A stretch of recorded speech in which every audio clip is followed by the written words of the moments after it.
Hello guys, this is Ruby Sharma and welcome back once again.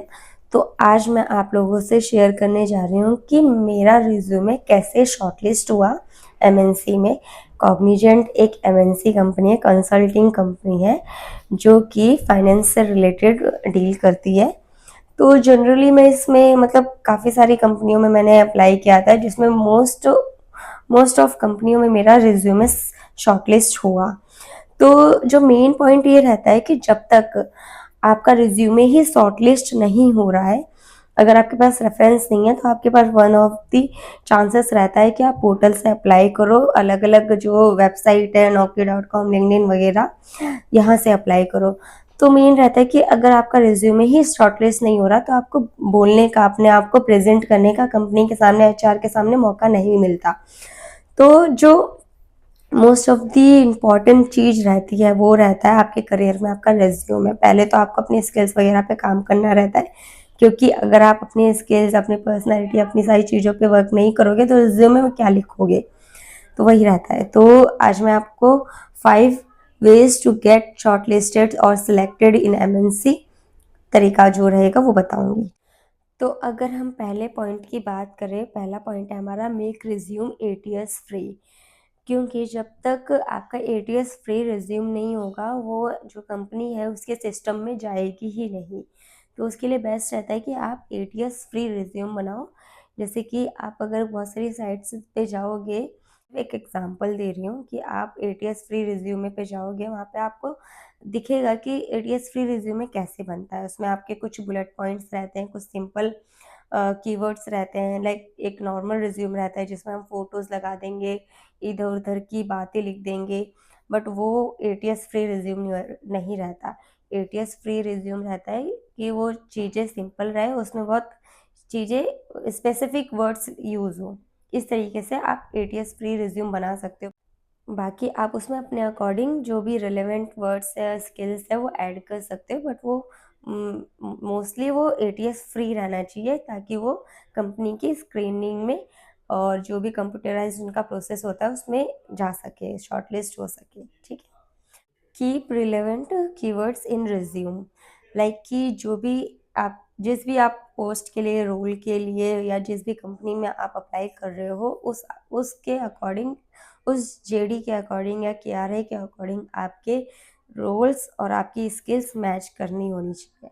यानी कि अगर आप किसी टेक्निकल वर्क के लिए अप्लाई कर रहे हो, तो जो भी आपकी प्रोफाइल है, या उसमें जो भी आपकी प्रोफाइल है, उसको आप इस तरीके से अपने रिज्यूमे में प्रेजेंट करो कि जो कंपनी की केआरए है और जेडी है, उससे वो रिलाई करे, वो सेम रहे, सेम वर्ड मैच हो। क्योंकि कंपनी अगर किसी भी कोई भी पोस्ट के लिए हायरिंग करती है, तो कोई पैराग्राफ नहीं लिखती, वो सिंपल अपने कीवर्ड्स उसमें डालती हैं। अगर आपके रिज्यूमे में वही कीवर्ड्स होंगे, वो मैच होगा, तब जाके वो शॉर्टलिस्ट होगा। थर्ड है हमारा रिलेवेंट सर्टिफिकेशंस। ये बहुत ज़रूरी रहता है। लाइक आप डिग्री ले लेते हो, आप सही चीज़ें कर लेते हो, एक्सपीरियंस रहता है, बट आपके पास रिलेवेंट सर्टिफिकेशंस नहीं होते। यानी कि अभी बहुत सारी एमएनसीज कंपनी रिलेवेंट सर्टिफिकेशंस मांगती है। जैसे कि अगर मैं अपनी बात करूँ, तो मैं एनआईएसएम करती हूँ, और भी 2-3 तरीके के मेरे सर्टिफिकेशंस हैं। तो आपकी भी फील्ड से रिलेटेड बहुत सारी कंपनियां हैं जो बेसिक चीज़ें या सर्टिफिकेशंस प्रोवाइड करती है, जिससे कि आपकी जो स्किल्स है, आपका जो वर्क है, वो एनहेंस होता है। तो जो एमएनसीज बड़ी-बड़ी कंपनियां होती है, वो कहती हैं कि हाँ, आपने डिग्री तो ले ली है, लेकिन आपके पास सर्टिफिकेशंस भी होने चाहिए पर्टिकुलर स्किल्स के लिए। तो जो भी आप फील्ड में हो, आप उससे रिलेटेड सर्च करो कि उससे रिलेटेड कौन से अच्छे-अच्छे सर्टिफिकेशंस हैं।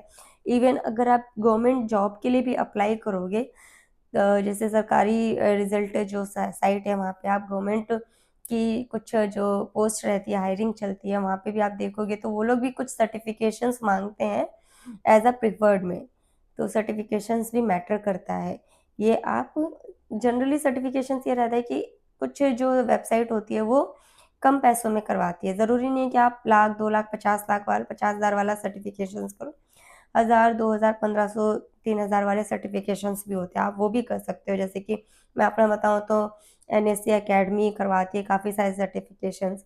तो इस तरीके के ये भी आपको करने चाहिए, जो कि आपकी जो प्रोफाइल है उसको, उसमें और वो specific version like specialization provide करती है।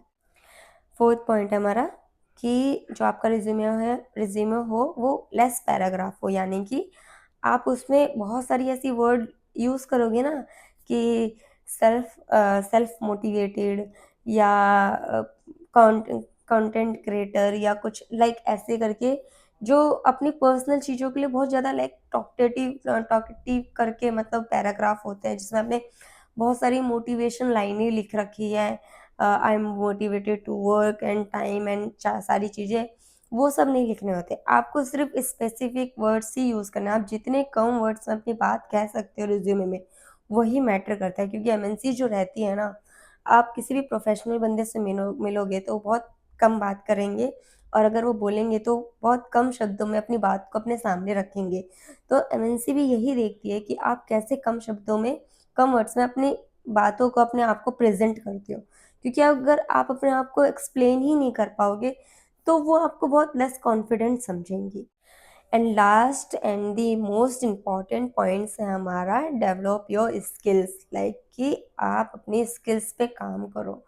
आपकी जो भी आपके रिलेवेंट फील्ड से रिलेटेड स्किल्स है, लाइक कम्युनिकेशन, अगर आप सेल्स में जाओगे तो आपकी कम्युनिकेशन अच्छी होनी चाहिए, या फिर आप किसी टेक्निकल फील्ड में हो तो आपकी टेक्निकल स्किल्स काफ़ी अच्छी होनी चाहिए, या फिर अगर आप कोई बैकएंड की टीम में हो, आप एक्सेल पे काम कर रहे हो, पावर पॉइंट या वर्ड पे काम कर रहे हो, तो उसके फॉर्मूलेज, उसकी सारी चीज़ें आपको बहुत बेटर अंडरस्टैंडिंग उस चीज़ की होनी चाहिए।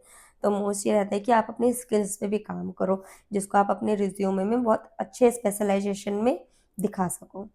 तो ये हमारे कुछ पॉइंट्स थे, और स्क्रीन पे आप लोगों को मेरा कॉग्निजेंट का सिलेक्टेड रिज्यूमे जो मेल है वो भी दिख गया होगा, वो भी आपने देख लिया होगा कि हाँ सिलेक्ट हुआ है, उसके आगे का भी प्रोसेस मेरा वो चल रहा है, आगे वो चीज़ें मेरी होंगी, और भी चीज़ें जैसे रहती हैं और दूसरी एमएनसीज कंपनी का रहता है, वो भी मैं आप लोगों से अपना एक्सपीरियंस शेयर करूँगी।